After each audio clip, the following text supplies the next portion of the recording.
when you see gear like this packing that much power in such a compact amount of real estate, it's pretty astonishing. I mean, of the things you could do out of this like little mixing surface, you can integrate really an entire studio into it.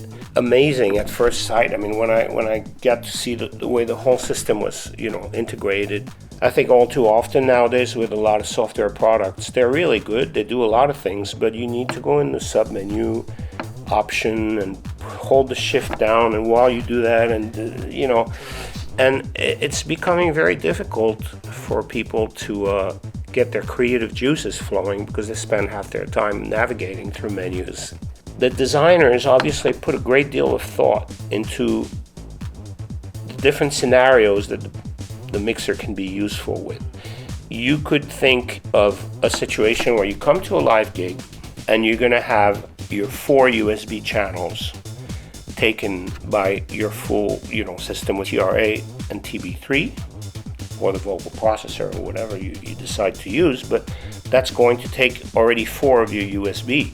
But you could also incorporate a sequencer that runs on the side with its own audio and also secondary outputs with digital and plus more analog. I mean, it's a lot. It's really a pretty incredible way to make something happen. It's marvelous that people are thinking of along these lines. The flexibility of not only being able to use it just as a normal mixer where you put all these things in, although it's really one of the first ones where I've seen a system that had multiple, acting as a host and can have multiple USB devices, but also at the same time connect through USB from another device. That's pretty incredible. That becomes like the nerve center. You can connect like computer, all your gear and this and that.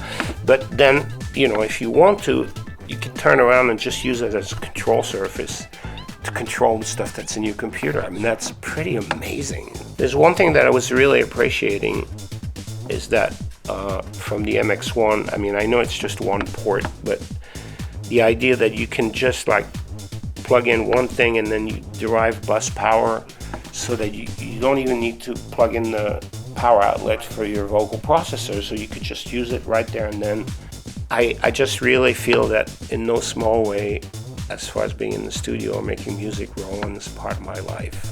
And I think it's really significant for me to be able to say thank you and how much we appreciate all the efforts and all the time they put into designing these, because they make it easy for us to make music with. They really do. That's true.